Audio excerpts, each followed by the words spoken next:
Welcome to Faith Fiction and Folklore, or the Try-Of podcast, where we try not to F it up.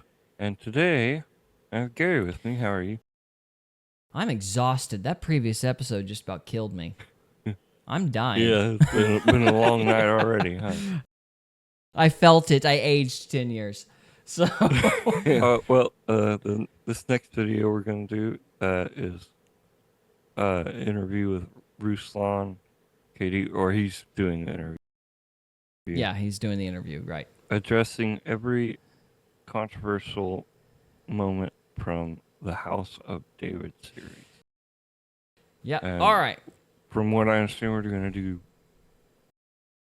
number one. Yeah, we're gonna try something here because it is faith fiction and folklore, so fiction kind of incorporates media. So I thought we would do an episodic review of the House of David series, and so I would kick off this part of the night with just a brief synopsis recap of the show, since I do reviews.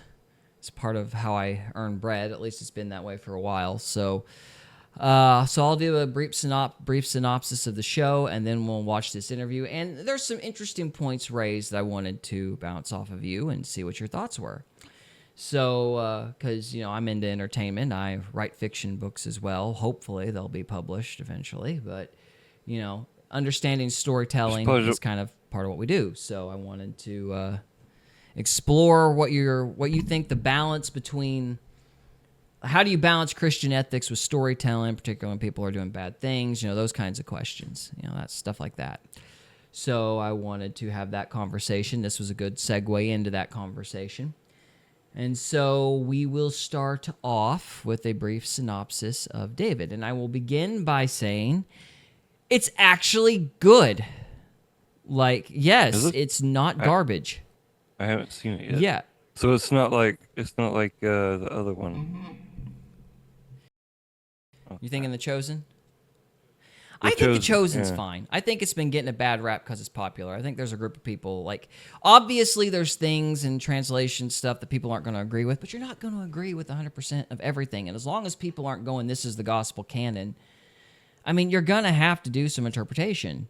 If they start saying, Peter definitely was about to lose his house, and so he really needed to catch those fish. If they start making the claim that that's canon, then you got a problem. But they just added that to kind of flesh out the story, and kind of build up to the moment where Christ allows them to catch a bunch of fish. So, I'm fine with stuff like that. Just don't claim that it's the truth, you know what I mean? Don't claim that it's in the Bible. As long as you don't do that, you're good. From my opinion. So, I expect a degree of embellishment, as it were, when you're talking about storytelling, because the fact of the matter is, the novel wasn't invented till way later in history. I want to say the 1700s, but that might be wrong. Anyway, but it also depends on how you define a novel. Anyway, but... What novel? Well, the novel in general. I might be wrong about that. We could probably Google it. But the point is, somebody needs to Google that because I probably said something stupid. It probably wasn't the 1700s. But, you go ahead and Google that really quick because I'm pretty sure I screwed that up. But what am I Googling? When was the novel invented? When was the novel invented? Sorry, I'm a slow typer. The 18th century. It is the 1700s. Holy moly. The novel originated in the early 18th century after the Italian word novella. The word or the book? Was used, the type of book? The novel originated in the early 18th century after the Italian word novella, which was used for stories in the medieval period. So novellas were used in the medieval period. Okay. Well, it doesn't matter. The point is the genre, our storytelling expectations, how we tell stories, what we expect in a story, certain tropes, dark midnight of the soul, inciting incident, conclusion, climax, exposition, all of those tropes those things that we expect in storytelling now came later.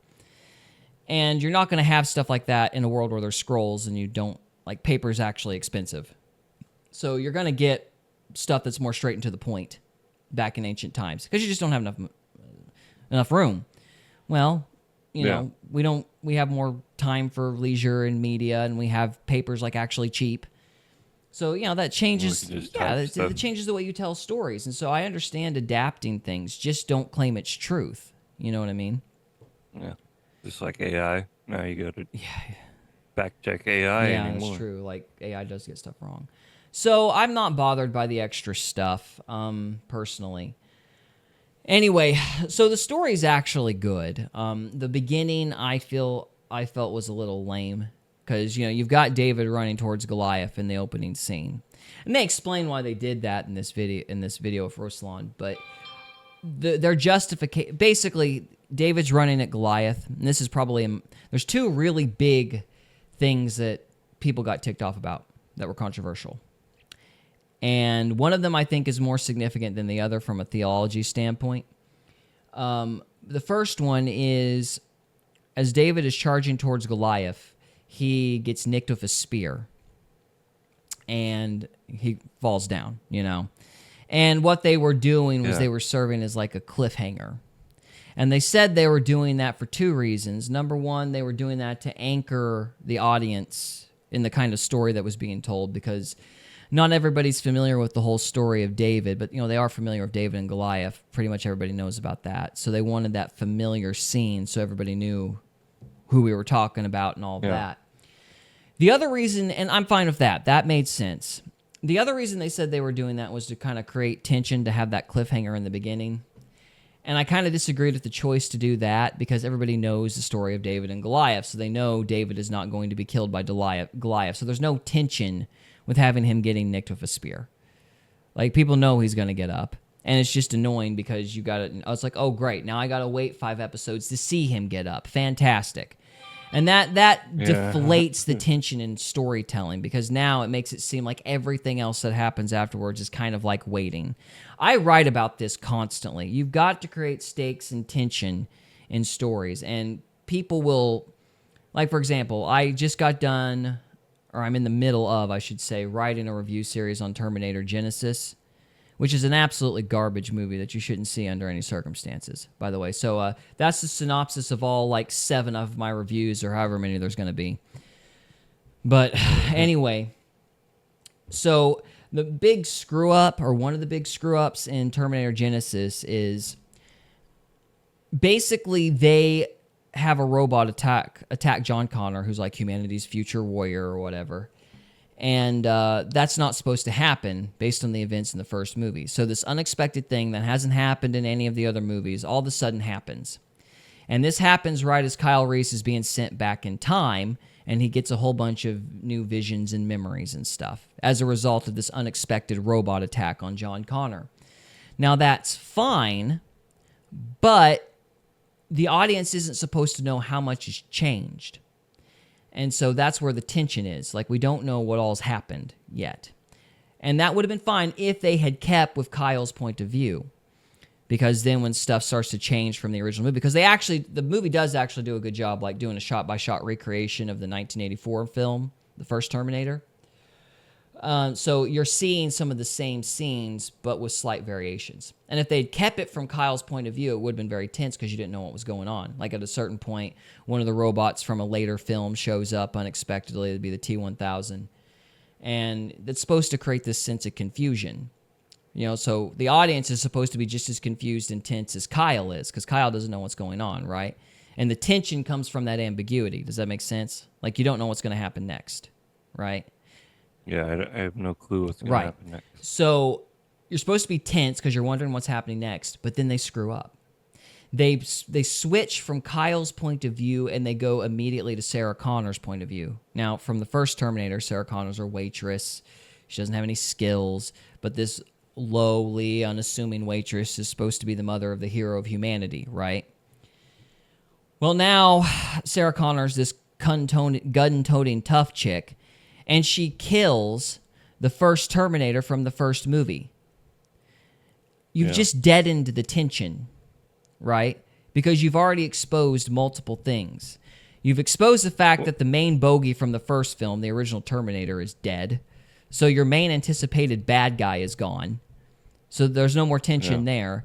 You know Sarah is aware of the bad guys and what's going on with Skynet and all that.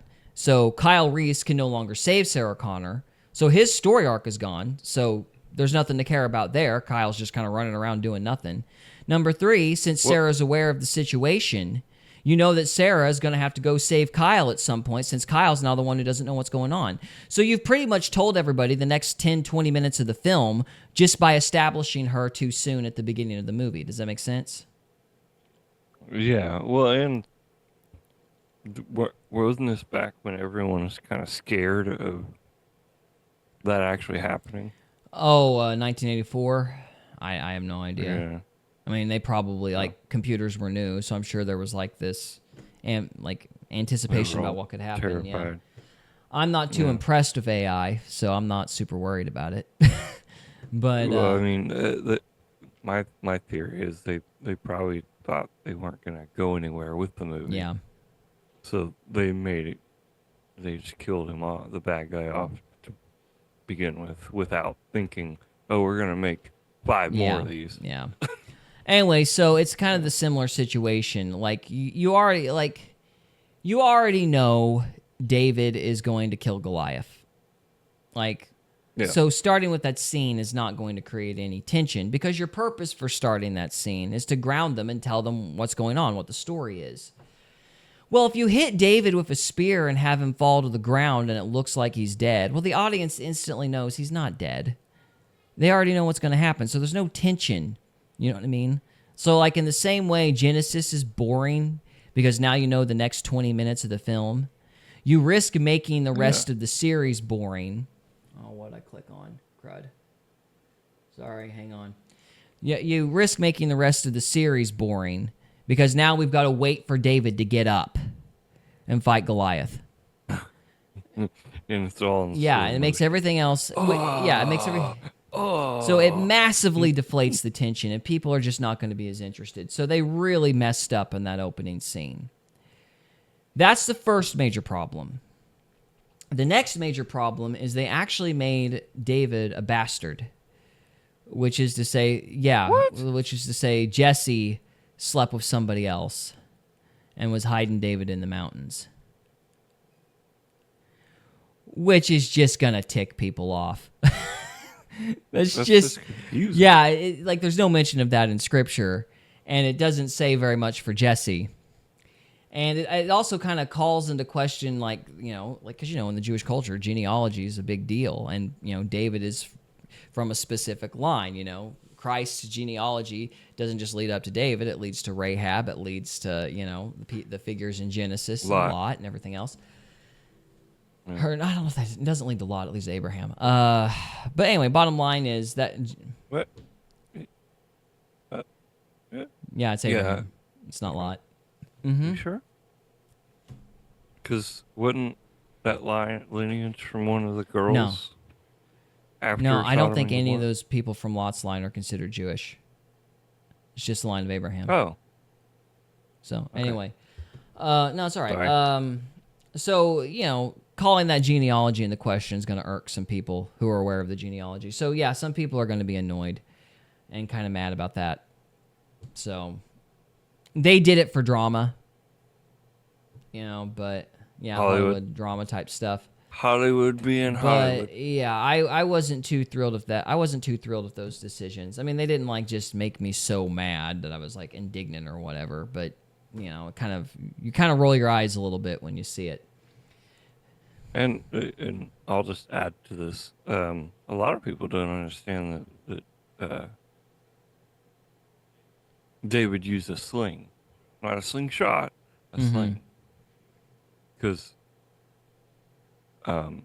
disprovers, they show slingshots, and there's no possible way you could kill someone with a slingshot. Well, David didn't use a slingshot. Is there really? Back in those days, people are trying to disprove the story of David and Goliath.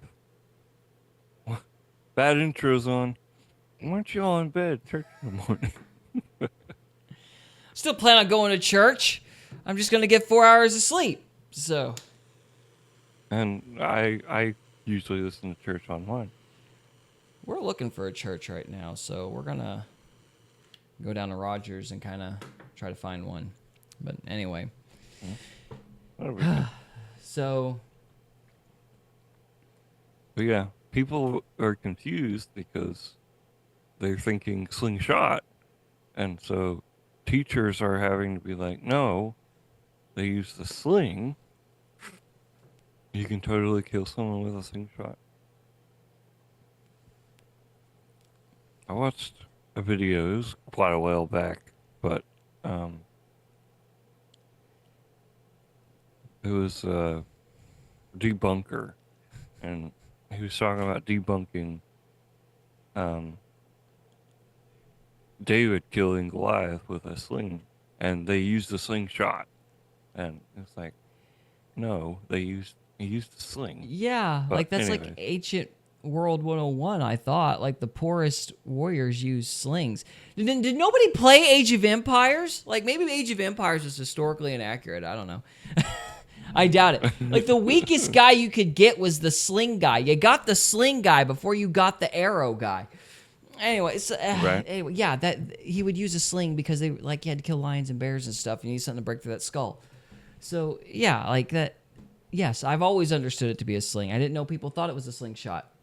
So Jen Yeah. says, "Yep, Daryl Hannah did on a movie I seen a long time ago." Well, that's historically inaccurate if that happened. Hey, Cody. Welcome Yeah, back. let's see. You can totally kill someone with a slingshot. I know a church you can look for. Yeah, I know you do, bud. Winky face. And then Cody says, "I told you it was time for bed. Bad intro gets it. I don't sleep." The Clan of the Cave Bear? The Clan of the Cave Bear. Is that a movie? Huh. We'll have to look that up. I don't know. Maybe she'll tell us. Anyway, yeah, so, well, this House of David show has a sling, not a slingshot. You gotta love those debunker guys. That's adorable. Yeah. Okay, anyway. So, the rest of the movie is good. Yeah, that's the Name of her movie? Okay, that's the name of her movie. Okay. We'll have to look that up. So, Maybe we'll do a video Clan on of the it. Bear. So, all right, the rest of the movie is good. Or the Bear of the Clan. So I have no other complaints. They do a good job depicting the giants. The actor, I don't know his name, but he was the bad guy in Avatar, and he's the prophet Samuel in this. Does a really good job performing Samuel. He's a Yeah, good he is actor. fantastic. Don't know his name. Give me just a second. Let me look up his name. Give me a minute. Looking it up. Looking it up. Because I'm a nerd, I know him from Death of a Salesman, starring Dustin Hoffman. Are you from Nerd Wallet? Oh, I hope. Well, no. Let's see. What was it? Avatar.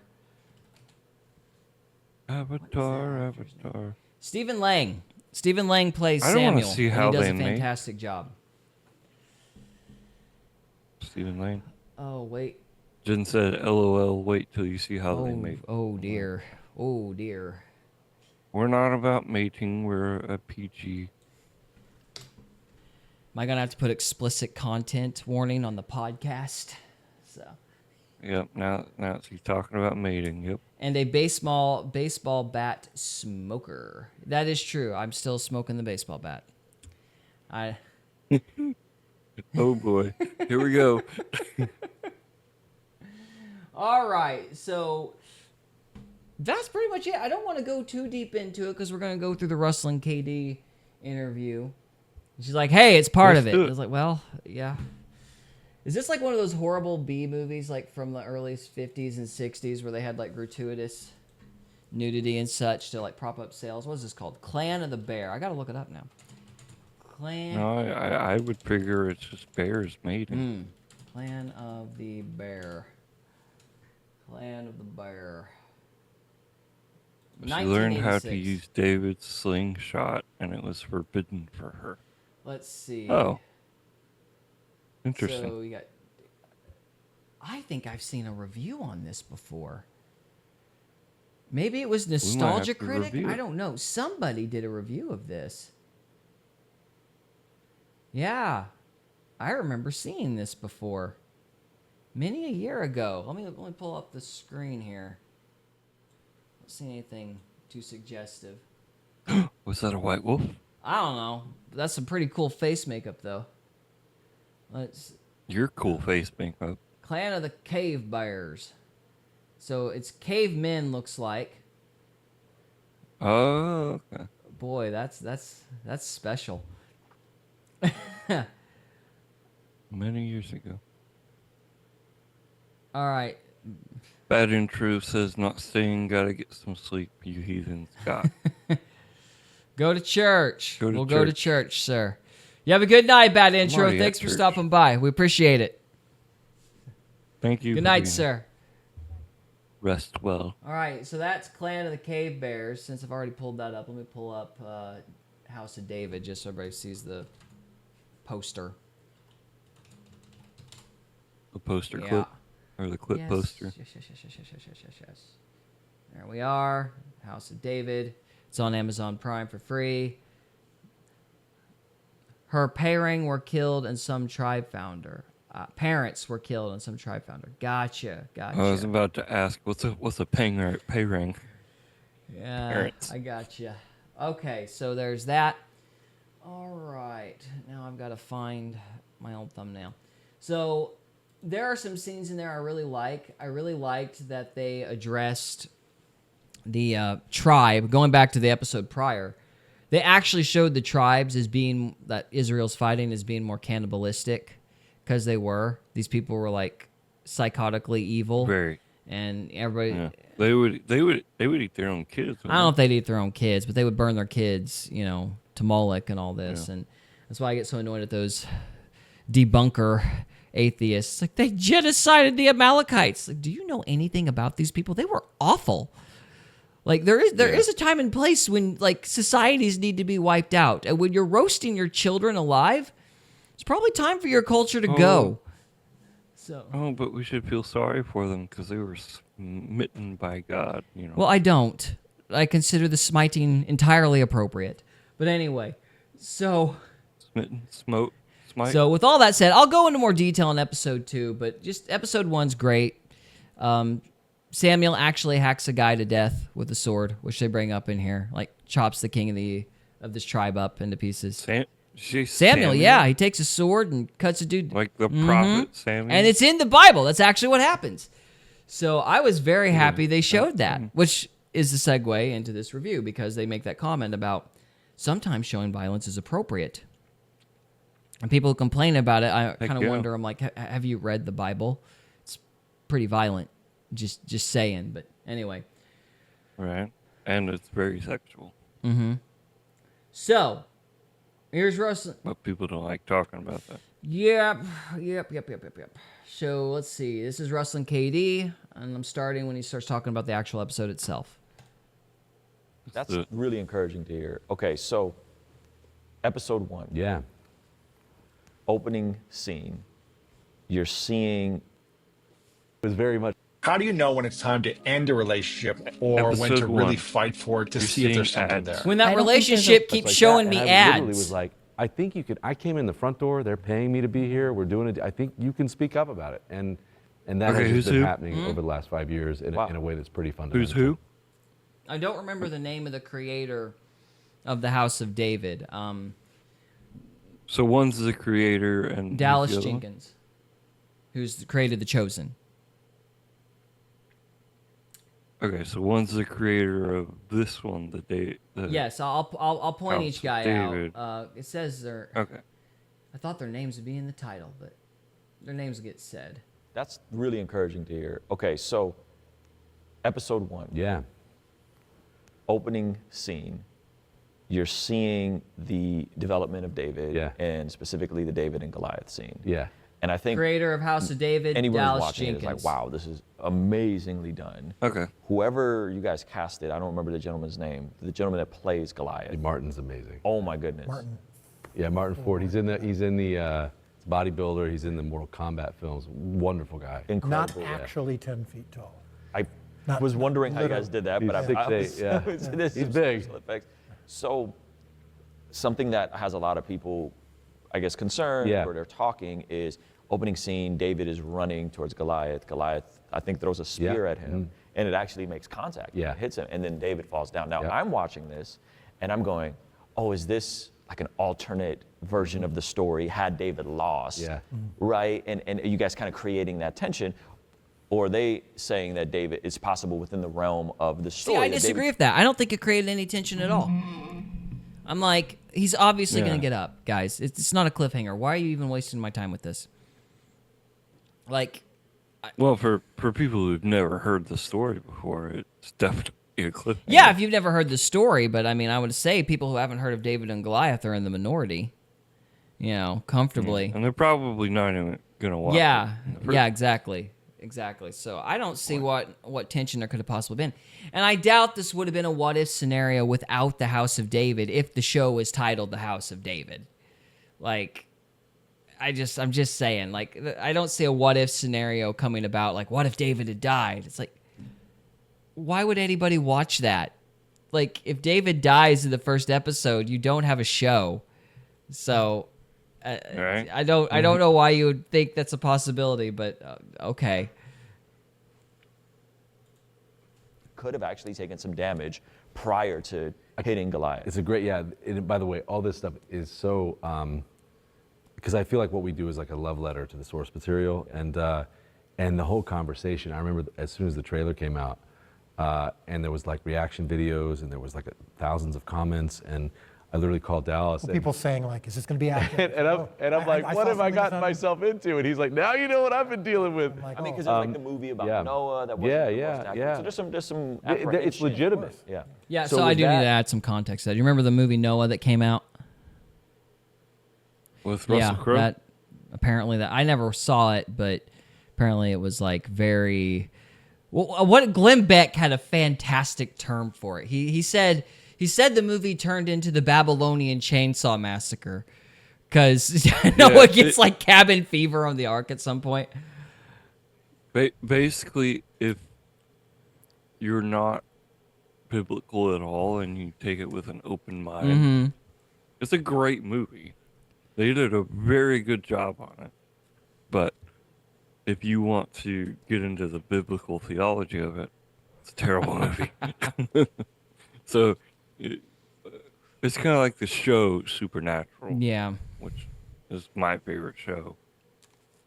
If you watch it from a biblical standpoint, you're gonna hate Yeah. the show.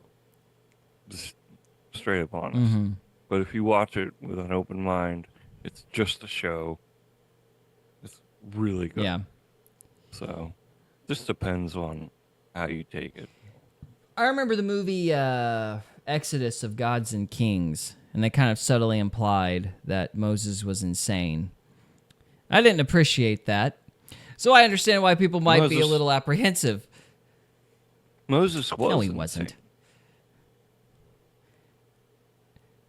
He talked to a burning bush. He was. No. I know. You're I'm just troll. putting- You're pushing doing your that thing that button. Cody does to me, where it's like poke. You gonna get mad? You gonna get mad? You gonna get mad? I'm like, yes. The correct answer is yes. I will get mad. My blood pressure will go up. No. No. It did make me miss the Prince of Egypt. Boy, do you remember the Prince of Egypt? Oh, that's an amazing movie. watched- That is I animation watched before the stupid computer stuff kicked in. Yeah, Genius. like it's like the peak of like hand drawn animation. Absolutely amazing. movie.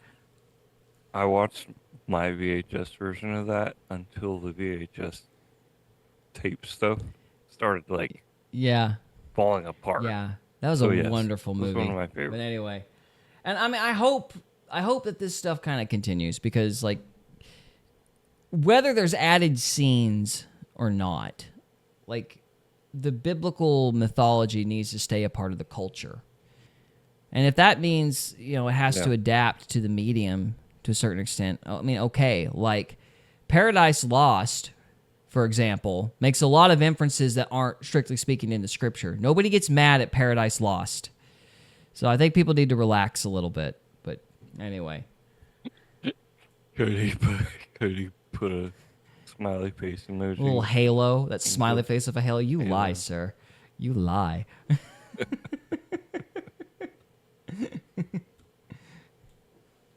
In particular, we wanted to start out with a hook and a cliffhanger, and without spoiling it, David's speech in front of Goliath is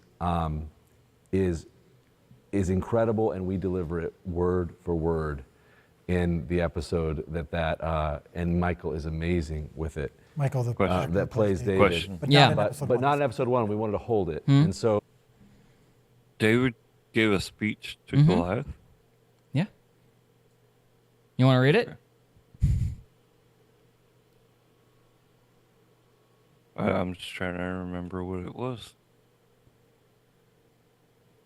Let's see. Well, I can look it up on Bible Gateway. Yeah, you wanna? Yes. You wanna do that, and I'll read it. Yes, go for it. Would you mind reading Jen's comments while I do that, please? Jen, I think I seen that. Which one? Which one? Because we went over. Was it the Exodus with Russell Crowe, or the cartoon Prince of Egypt?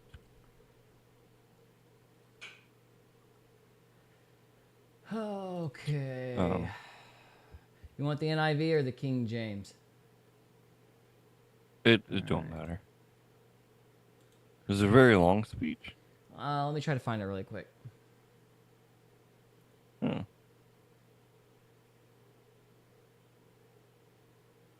But yeah, going back to the Prince of Egypt, I think they should do more stories like that. Because it was just, it got deep, but it was still a kids show, and Mm-hmm. like where they crossed, Mm-hmm. you can actually you can actually find that in the I think it's the Jordan River, It was the Red Sea. Right. the Red Sea. But you can actually still cross there when it's low tide. Mm. People go over there and they're like, this is where they crossed. And during low tide, the sea will drop below. Jen said the Prince of Egypt. Yeah, that is an amazing movie, man. It's absolutely amazing. And when I first saw the whale, I'll never Yeah. forget it. The first time I've seen that. Well, just that whole and again, that's not in the Bible. We don't know that actually happened, but it makes sense there. The idea that Ramses was kind of a brother to Moses, and that enmity between the two of them, that was, well, they were kind of step bros, weren't they? I don't think the Bible makes that clear. So yeah, Really? I don't remember anybody complaining about it at the time, though. No. So but it was like a really powerful back and forth in that movie. So Yeah. that rivalry that they set up. I mean, Anyway, if you want to read this, it starts at 45, verse 45. Oh man, it's really Oh. small text. Hang on, give me a second. Sorry, Okay, I zoomed in Okay. on it. So 45, David said to the Philistine, "Thou comest to me with a sword and with a spear and with a shield." Oh, okay, yeah, now I'm remembering it. But I come to thee in the name of the Lord of hosts, the God of the armies of Israel, whom thou hast defied. Do you want me to keep yeah. going? This day will the Lord deliver thee unto mine hand, and I will smite thee, and take thine head from thee, and I will give the carcass of the host of the Philistines this day unto the fowls of the air, and to the wild beasts of the earth, that all the earth may know that there is a God in Israel. And all this assembly shall know that the Lord saveth not with sword and spear, for the battle is the Lord's, and he will give you into our hand. There you go. That is the speech. So, That's great. yeah, I'm looking forward to seeing that. Maybe what? Well, I thought you already seen it. no. This is episode. You don't get to that part in episode 1, which is, they Oh. did. Oh, they literally drop it off where They just start with Dave. Yeah, they just start with David running towards Goliath and dodging spears, and then he gets nicked by one and falls to the ground. Yeah. Huh. Yeah. So it's like, anyway. But there's, Wow. I mean, yeah, I felt like it didn't really add anything to the story because you already know what happens. I just thought, like, I understand it because you need to root, like, people need to know the story that you're referring to, but you don't need to spend so much time building that cliffhanger because people aren't actually going to think David dies. It's kind of like in the Mm-hmm. Hobbit. They split it up into 3-hour portions. Yeah. In the movies, and it's like, well, they left out some stuff that could have been really important. Yeah, like, And like the wizard, not the wizard, when Frodo and Sam and when they first start their journey, they come across this dude out in the Tom woods. Bombadil. Bombadil. That's a very important part in the book, but they never. Yeah, it's an important part, but I'm kind of glad they didn't include it. I'm sorry. Was that in the That's Hobbit the or Fellowship. Yeah, Fellowship, no, okay. I'm glad they didn't include Tom Bombadil. I like Tom Bombadil. He's a great character, but that dude, it takes a little bit. I think they have to explain why he's not used to fight Sauron, because you see that guy's powers in the film, your first question is, well, why doesn't that guy just kick Sauron's teeth in? Yeah. I mean, he was a very powerful figure in that lore, but the idea is you didn't really know what he was, and he was kind of nonpartisan, as it were. Like, he just didn't. Like, what did they say? I think one line in there, as I recall, was, we cannot give the ring to Tom Bombadil because he's probably going to lose it. Like, he was a very flippant character, Oh. So they didn't trust him for the task. So anyway, so that was one part of the story. So I like that character a lot, but I'm kind of glad they didn't Yeah. include him in the movie. That was a narrative choice I actually agreed with, but Okay. that's all right. That's all right. But your overall point is valid, because a lot of times these guys will add a bunch of details. And this is just true for any writing. They'll add a bunch of details to stuff, and then they'll neglect things that other people think are really important. And then people get mad because it's like, well, you added all this other garbage in there. Why'd you get rid of that? Right. So, anyway. All right. Well, it's just like in Harry Potter. Mm-hmm. At the end of Harry Potter, he breaks the Elder Wand and throws it off the bridge. So many Harry Potter fans were so mad because that's not actually what he does in the Oh, book. really? What's he doing in the books? I don't recall because I haven't actually read the books myself. I read the books, but I don't remember that happening. So, Yeah, because it didn't happen. Wow. But in the movies, he breaks the wand and throws it off. Well, I'll the have bridge. to look that up sometime. it. Yeah. I think they did that just so they could end the movies. I got you. But I don't know. Yeah, I don't know. I haven't really kept up with it too much, but anyway, let's see if we can get through this. The speech, just so if anybody's listening, everybody's like, he didn't give his speech. He does. It's word for word, and it's amazing. With him getting knocked down and the way it plays out, I don't want to give away the end, but sometimes you think about film as a language. It is its own language. It's a visual language. It's an emotional language. And so you're trying to communicate ideas visually. And one of the things that became thematic for me was this word rise, and rising up into your destiny, stepping beyond your fear, and then rising up into your destiny. So I felt the best way to portray that was to knock him down and then see him rise back up as Samuel appears. So anyway, that you'll get to it in the episode, but we come back to that moment, and the way it ties in to the whole story we're telling in the end is very emotional to me. And the theme that I'm trying to get into is that it is this imagery of I wanted imagery of David rising up and getting back up and then running at Goliath, which is how we tie it in. So I won't say how we tie it in exactly, but it's really, really cool. And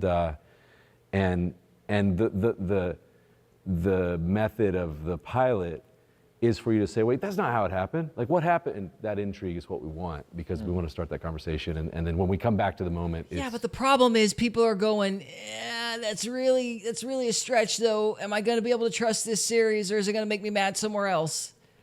Like, Christians have been burned a lot, so that's kind of a dangerous game to play. Like, you can play it, and I don't necessarily fault you for it, but you do have to be a little strategic. And starting right at the beginning before you've established any credibility, let's say, it's kind of a risky decision. Still think the show is good. Like, the rest of the episode, I have no complaints with. But the fact that that spear thing happens and that David is a bastard, I'm not happy with. I'm not going to sit there and go, this entire show is crap over it, but that did irk me a little bit. Just a little. Not a whole lot, but a little.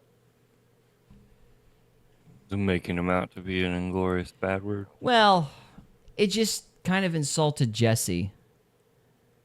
You know? Yeah. It's like... It's an insult to his father and his father's name and whatnot. Yeah. Like, it's just... Yeah. It wasn't necessary, and I don't know.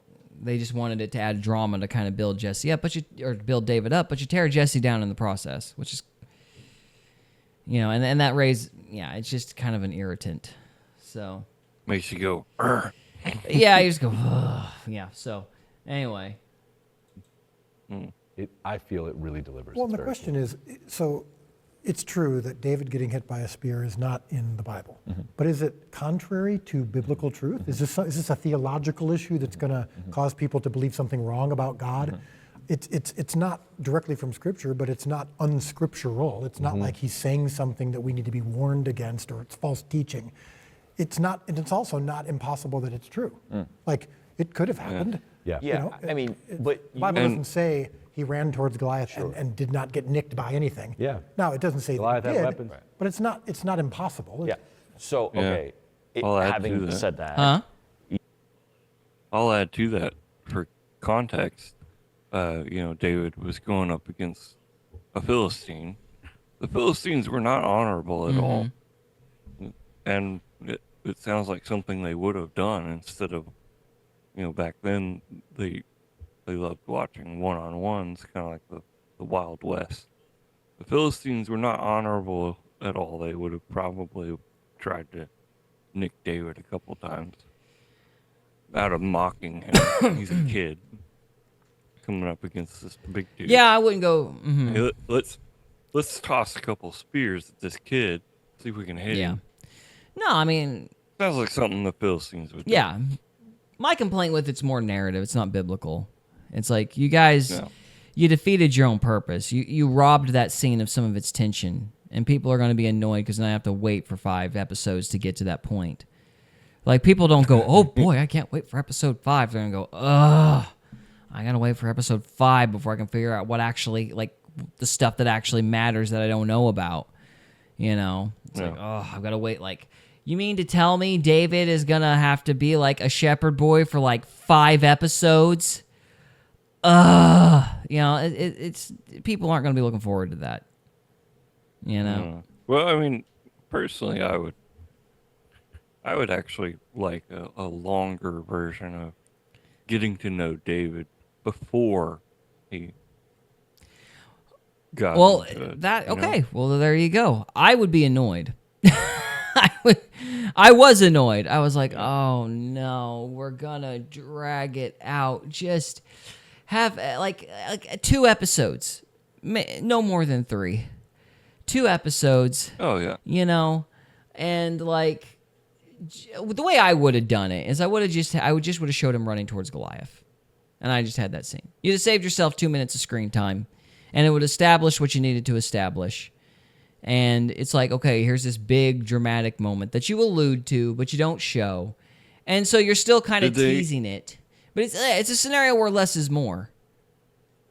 Did they show him picking up 5 stones? They did show him picking up stones in a creek. I don't think they showed him picking up all 5.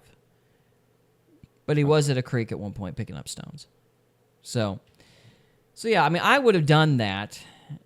And then I would have got rid of the David being a bastard thing. You don't need it. You don't need it. No, It's just it's- fluff. Like, it's insulting to Jesse, and it's fluff. It's just filler. Yeah, and it's just adding for Hollywood. Yeah, basically. it's just to get that screen time in, and it's just filler. So, you know, you're gonna make a big deal about the harp thing, and you're gonna make a big deal about his mom, and it's like, okay, well, that's fine, but are you gonna start to say that his mom was like a pivotal figure in his life and all this and that? We don't have any proof of that. So, I mean, like, how big a deal are you gonna make the mom thing? So, Did they show Saul, the part where Saul tries to get him in his armor? no, we haven't even gotten there yet. Like, by the end of the episode, the first episode, you've killed one lion. And Samuel is on his way to anoint David. Which annoyed, like, well, I shouldn't say it annoyed me. It was fine. Because it did show the battle that basically where Samuel says, I'm picking somebody else. And you needed to show that. You needed to show Saul losing his position. There was one little thing from like a I mean, this would be kind of a doctrinal thing, I guess, but it's like maybe subjective, so I don't know how big a deal it is. But they acted like Saul was really reticent about his decisions, and I never got that vibe from Saul. Like, if you look at how he responds to Samuel's rebuke, and it's to me, it seems like his appeals to God are disingenuous.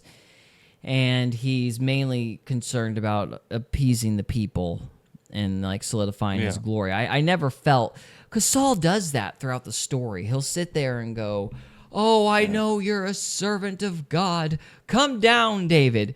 Well, you kind of know that if David actually were to leave the cave, Saul would kill him. You know, like, David doesn't leave the cave, obviously, because he doesn't believe the guy. And so Saul has a pattern of behavior in that story where he's clearly disingenuous. He's clearly just giving lip service to God. And I think that's an important part of his character, because he says the right things, he does the right things. He's clearly not sincere about it, though. And they showed him as like actually being somewhat penitent, like repentant, like sorry, you know, that he had done this horrible stuff. And I don't think he was. I don't think he was. And so I think that's part of the whole problem. You know, Saul doubled down and doubled down and doubled down until he eventually died. You know, I don't think he was actually genuine until Samuel shows up at the Witch of Endor incident. Like, I don't think he's actually penitent until then. Yeah. You know, because then it's like Samuel's like, okay, God is going to kill you tomorrow, and he's going to kill your whole family now, or his sons. You know. And then he falls on his sword. Yeah, like, I don't think he was actually penitent or like repentant in any way until that moment. He may not even been repentant then. That would be good in a show. Just that whole battle. I think they're going to show it. Given what they did show in the first episode about the way they portrayed, I don't remember the name of the group that they attacked, but the way that they portrayed that group actually being cannibalistic and pretty violent. I mean, like, I do think that they'll go there. Here's one. I've actually been asked this before. Jonathan and David, were they, No. you know? They say Okay, that. Yeah. People have asked me. I'm like, no, they were very close as friends. Have you never had a best friend before? Without being that way. Well, our you know? society's so blasted perverted. Any form of affectionate familiarity is obviously equivocated with something lewd. I mean, it's like, get your mind out of the gutters for like 2 minutes, guys. Like, chill. Yeah. So, anyway. Yeah. Yeah, Crazy. it is. You've caught backlash in The Chosen for what? extra biblical narrative and backstory. And as a creative, I understand that you got to character development and create tension and all that sort of stuff. But with a scene like that, or with some of the scenes on The Chosen, I think people are wondering, like, are you guys doing this to get people to start talking, to get people, chattering on the internet? Like, poke the bear. Yeah, like, are you guys poking intentionally, like, oh, this is going to be a great hook to, like, it's like a good YouTube thumbnail, right? Can I just be honest? Or is it purely creative and artistic? I wrote the first episode of House of David. There's a scene later on where, with the handprint in the, when Jonathan puts his hand in the handprint, and this town is attacked by, by giants. That was the original open hook of the show. And as we tested it with audiences, they were just the dynamics of Israel are very difficult to understand. Like, there was the time of prophets and seers. Saul was the first of the kings. It's a theocracy, so ultimately God's in charge. And then a lot of people assumed that this boy they were seeing was David. They didn't make the assumption that the show House of David was actually David and Goliath. And so they just lacked a grounding. Yeah, they lacked. They were disoriented a little bit. I'm a huge believer in serving the audience, and so we test. And so there was some legitimate confusion. Okay.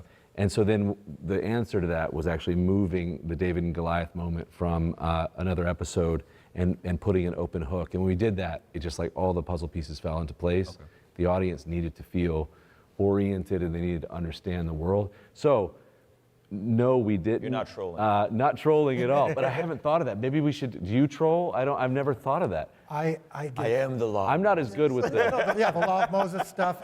This season it's become controversial that Jesus prays for Judas, which I didn't know was a controversial topic, that Jesus would pray for his enemies. Yeah, but they'll often say, Dallas is doing this just because he wants to get a reaction. I have never once ever done anything in my show to avoid criticism or gain praise or poke the bear, ever. Okay. I serve God, I serve the text, I serve the story. When I'm sitting on my laptop in my living room writing this and with my co-writers, it's hard enough to write a show that people want to watch. It's hard enough to write a show that's even at all good. It's hard enough to try to be faithful to the character and intentions of Jesus in the Gospels. To add another layer of that, of how can I manipulate the audience to start talking on YouTube. I don't have the brain capacity for it, and I also don't think it's good art. I think the artists throughout history that have done things to provoke are usually unsustainable. They might be successful for an album or two, but they're not rooted on a solid foundation. The artists that last, the artists that have something to say over a sustainable amount of time, run out of crazy things to poke the bear with, and eventually the audience goes, what? Okay, you got us shocked this time. What more can you do? And they reach a limit. So I've never, ever once done that for that purpose. And this is an important distinction too, because I found a lot of times, I think authenticity is really important in content, whether it's music or movies or television shows. And I feel like a lot of times in the conversations that I've been in, trying to represent our audience and Christianity inside the industry, and a lot of great people, there's a question like, well, what do you think the audience wants? What do you think the audience wants? We are the audience, And so one distinction that I think, and knowing Dallas for years, and we talk about that we are legitimate nerds for the material, and there's a legitimate excitement when he's telling me what he's doing in Seasons of the Chosen, and I'm like, this is what I'm doing. Like, we are legitimate fans. Like, we are a part of this audience. And so at the end of the day, I think, and for other content creators out there, I think J.J. Abrams said, like, you kind of got to trust that if something is meaningful and inspirational and entertaining for you, that it's going to be for other people, that there's more of you out there. So a big part of it is just like, we are making the shows that we want to watch with our families. Yeah. And that's kind of as simple as it is. And so there'd be no purpose to try to troll. Yeah, you're like, well, I'm messing with the thing that I want to see myself. I don't know the internet well enough to do that. Yeah. But I can tell you that we're making the coolest content that we can that's accurate to the book that we love. And we're having a great time doing it as a member of the audience. And it's just kind of as simple as that. It's more fun to see you troll Okay. Like I'll do something in the show, and then you'll talk about it in the thumbnails. Like this is shocking. This is shocking. You are the king of the ambiguous look. Yeah, Like, we're gonna need you guys to it's shoot pretty some great. of those thumbnails for that. It's like, So some of the other, I guess, controversial parts is you said the show me and my family Yeah. to watch, right? Yeah. In Christian media, music and film, it's been generally family friendly, right? Clean, safe. Clean, safe. The trope of the soccer mom van wanting something safe enough but not too edgy to play in the car. And I'm watching this show, and it feels like I'm watching 300 at times. Like it is violent, yeah. and I like it. I was about to say, what did you think? Oh, I love it. Yeah, I'm great. like, yeah, like, and I think The Chosen had elements where it was dark, and I'm like, ooh, like this is spooky. Well, we've dark. done. Like, I mean, the opening of episode 1 is a woman who's got blood on her hands and she's screaming, and we've got swords going through someone's gut as well. A little bit more. You don't have the Bronze Age, man. Yeah, we don't have what you're Gosh, dealing it's with. a brutal Yeah, world. so there was some violent stuff there, Yeah. but this is like, And I don't know if you know this, the crucifixion, which is coming in season 6. I don't know how you're by the gonna way, pull that It's off. man. quite violent. It is going to emotionally wreck all of us. Yeah, you know? but it has to be violent. But Yeah. I didn't mean to. So interrupt your yeah, so I question. was just saying, like the only time we've ever seen anything like this is in a crucifixion scene in the Passion, right? Which some may argue is like a bit much, is like kind of gory. Yeah. But this is almost on that level of intensity with how violent and bloody parts are. People are going to be like, but I thought I could watch this with my 4 and 5-year-old. Yeah. And they can't. And I've always felt that was one of the detriments of Christian media, that whole desire to be family-friendly thing. And I'm going to say something that might be controversial. I don't know. I kind of feel like the reason it doesn't work is because it's lying. You whitewash everything, Yeah. you know? Well, it's just like, growing up, Sunday school, they'd bring us these little papers, with one scene of David hitting Goliath, and they want you to color it in. And so you color it in, and the good Lord forbid there be any extra blood on it. Yeah, right. The kid gets in trouble. So then you have a kid at church getting in trouble for trying to put a little blood on their Yeah. coloring sheet. Well, I think it's one of the reasons why people have such a hard time believing the Bible is because they have a cartoon version of it in their heads. I think it's one of the great detriments to Christian media is how clean it's always been. Because it's just not true. It's not the way the Bible reads at all. But it's more concerned with literally just appealing to that soccer mom demographic as it were, than actually telling the story. Soccer mom demographic. Yeah. So, I'm glad to see more like dark, gritty portrayals of this stuff because that was life back then. That's how it was. Yeah. And Yep. that sort of reality, I think, also kind of resonates with people because people understand that the world was that way. Yeah. And it's just like, in the Passion. Have you seen who played? What was his name? Jim Caviezel. Yeah. Caviezel? Have you seen an interview with him when he talked? Yeah, I've about seen it? a couple, one or two. And what he had to go through. Yeah. Whew. Oh yeah, it's intense. I've always felt that we sanitize things too much. It's just not true. And somebody who is a young Earth creationist made a very good point when talking about the story of Noah's flood. They're like, look, one of the reasons that people have such a hard time believing that the flood was global and that it was a real thing is they don't have a picture of the ark by its proper dimensions in their head. That's one of the reasons they built that ark encounter. They don't visualize it as it's depicted. They visualize a giraffe and an elephant hanging out of the thing like a clown car. And when you draw absurdist kind of cartoons like that, well, of course people aren't going to believe it. And of course people are going to associate it with child fairy tales. You know, that lack of realism, that Sunday school version of the Bible has really been a detriment to Christianity as a whole, I'd say. I don't think it does anybody any favors. I mean, even if it is for kids. I mean, of course, I'm saying that as somebody who grew up on a farm. You see things on a farm when you're young. So it's like, I mean, I never saw the point of cleaning stuff up, but then again, my world wasn't exactly sanitary either. So, So is it okay, and what would your kind of response be to like, hey, Christian media is supposed to be family friendly, and you're giving us this kind of, what is it rated at, 14? It's T14. My answer to that question is basically, I set out to make and everybody's different. Yeah. And I'm not like the model of like writing a book on parenting. In fact, most of the time I feel like I share this line from Jerry Maguire where he says, "You see this jacket? You want it? I don't need it because I'm cloaked in failure." That's how I feel as a dad, especially trying to get my kids aware of the Bible at all. But I wanted to make a show that I could watch with my whole family, and that hopefully my whole family would enjoy. Now my youngest is 8, my oldest is 16, and then it's 14 and 11 in the middle, and so it's hard to make anything that everyone enjoys. So I wanted to make the show visceral enough to be authentic, because it was an authentically brutal time. But I also wanted it to make safe enough for my whole family. So if you wonder, you think the first episode is for your 8-year-old? yeah, I mean, yeah, he was. I mean, we play Halo together, and he's like, "Let's go," you know. So Let me speak as a good parent. That is a good parent. What are you talking about? Good. I play Halo with my girls.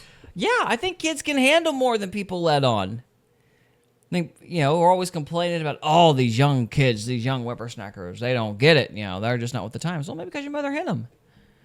I think an 8-year-old would be perfectly fine. My favorite episode of Superbook when I was a kid was the episode where Deborah was the judge of Israel.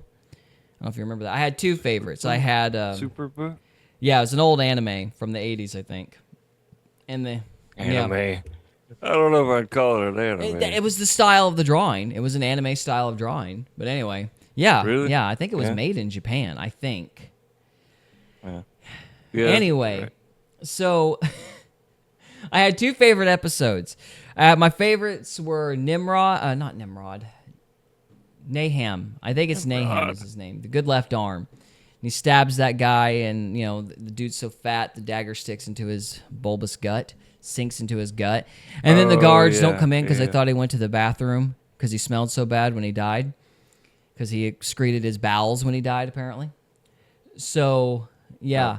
So I liked that episode. And then I liked the episode of Deborah the Judge because there's a girl at the end. I don't remember the guy's name. It starts with a C. Like, it's not Caesar, but it's something with a C. Anyway, the bad guy general goes and hides in a woman's tent. And then she drives a tent peg through his temple. And as an 8-year-old boy, I thought that was awesome. So I'm like... My favorite episode was Solomon. Yeah. Where he, they bring the 2 women with a baby, and Solomon pulls out a sword and he's like, waves it over the kid, and it's like, that was just so mind-blowing to me that he was about to cut this kid, and that has stuck with me ever. It sticks with you. Makes an impression. Yeah. So Yep. anyway, so I just feel like people are a little too sensitive. That's just my humble opinion. But anyway. VeggieTales sensitive? Yeah, VeggieTales sensitive. It's got to be super sterile, VeggieTales. Your kids are older, though, right? My kids are old. Yeah, I think. Yeah, I mean, it's every family is different. Yeah, I think there are some families who wouldn't be comfortable with their 8-year-olds. And you're like, a sword go through. I've got a really good therapist that your son's going to need or whatever. But But you wouldn't show. You have a 10-year-old. I got a 10-year-old, so we're watching Boba Fett and Right. Mandalorian. Yeah. He can't watch it without me. He's Correct. horrified, but he'll watch it with me. So I would show my 10-year-old But your House of David. 4-year-old I'm actually going to try. My 4-year-old, no, absolutely. She yeah, would. it's 4. I would not. Yeah, but again, Logan is my 8-year-old, and I feel that I would watch this with him. But I am the parent that gets in trouble constantly. I remember I took Kate to Jurassic World when she was 6, and I'm like, we're coming home because there was like a cartoon movie as well, and we're going to the theater, and I have standards, man, and it was a poorly reviewed, and I'm like, I'm not. Jurassic World looks cool. It's dinosaurs. It's educational. So we go watch it, and she's like a thrill seeker anyway, and we're driving home. And I'm like, just let me frame this with Mom. Okay, let's just introduce this concept gradually. And immediately, I've done this. Dad took me to Jurassic World, and I was terrified. And I'm like, oh my gosh. My Jurassic World was, I showed my, he was That's 8 or happened to 9 me at a the couple of time. times. Oh yeah, you had a Jurassic. kid brag about seeing a movie they weren't supposed to watch? Well, it's just like, oh, babe, it's educational. No, it's not. It's scary. They're terrified. And my kids go to bed and sleep like baby, like Oh rocks. yeah, yeah. And that's the thing about, our kids these days is they're not scared by scary movies anymore Yeah. because we've over time numbed ourselves to things like Chucky. When I was 6 years old, I think, I saw one clip of Chucky and I've been scarred for life. It's amazing what'll scar you. Um, You never know. Yeah. And I didn't show my kids Chucky. It was like one of those ads for one of the new Yeah. releases. Just an ad popped up on like YouTube or something. Yeah. And it was like, that looks stupid. I don't want to watch that. Yeah. Yeah. Oh, So like, oh, okay. yeah. Anyway, yeah. I know what you're talking about. You never know what's going to get to the kid and what isn't going to get to the kid. But I think Right. you gotta show kids the way things are, to an extent. So, it's part of being honest. Yeah. Dance unedited version of the Michael Jordan Yeah, documentary yeah. with my wife in the house as Jordan is dropping F-bombs. And I Yeah. was like, Oh, you forget that. Yeah, you forget it and I thought it was the TV rated, but Yeah. it was not. You forget about the F-bombs in Top Gun, too, and in Free Guy. And then they start quoting those movies in front of your parents, which makes you feel like, having said that, And the F-bombs in episode 4 of House of David. they're not, yeah, but they're There's in no the F-bombs original in House of language. David. But my point is, like, every time you watch House of David, again, I'm a fan first and foremost, and what I tell people is I'm only one viewer, but I am the first viewer, and I hold that kind of sacred. And I'm making the show for my family, and I will never put anything in the show that I would not show my entire family, and I will tame the material to that standard, and that's what people need to know. Now, every family's different, but that is how I'm making the show. Yeah. One of the parts, and this happens to me all the time watching The Chosen, I see something and I go, is that in the Bible? And then I go, and surely enough, the most controversial parts for me are, I always find them in the They're in Bible. the Bible, I know. And that's what happened with House of David. Samuel walking through, he's frustrated, he sees the king of the Amalekites, and he brutally kills this guy. And I was like, wait, Samuel's a prophet, he's this holy man of God. Mm-hmm. And sure enough, I see it, and then I go to 1 Samuel 15, And it's and worse. there it is. It's worse. The actual language was like he Hacked him into pieces. hacked him into pieces. I was watching it going, oh, cool, he had Samuel kill the king. That's pretty cool. I like this guy. And my wife's like, that's in the Bible. And I'm like, oh, yeah, I've been focused on the Gospels for the last 7 years of my life. Yeah. But I was like, it's the same thing. I've had people, we did in season 4, Mary of Bethany, Lazarus' sister, washing Jesus' feet with her hair, and people are going, why did you change it? It's supposed to be the impure woman who blah, blah, blah. How could you ruin this scene? And I'm like, just check out. Just go back and read it. Yeah, just check it out. Because there's 2 accounts, and so that's sometimes the more satisfying thing. If there's a moment when I enjoy poking the bear, it's when you do something that people go, why would you do it that way? And I'm like, because that's. At least you're sticking to in the Bible. Yeah, exactly. Do you like apples? Because this is in the Bible. I like them apples. Like, it's fun to. No, it's just fun to. But yeah, there were moments in House of David when I was watching it going, I forgot that. That is that, and it always. You mentioned earlier that you like some of the intrigue that sometimes people have. I'm not sure I would put it in the way you did, where it's like on purpose I want to cause people to say that's not in the Bible. Let me go check. I would say on purpose I want people to go to the Bible anyway, just to check everything. I love the fact that I'm hearing from people who open their Bibles while they're watching the show. All right, guys. We're All gonna right, take this that is conversation it. and go a little deeper. So, No, I want to go watch it. I recommend it.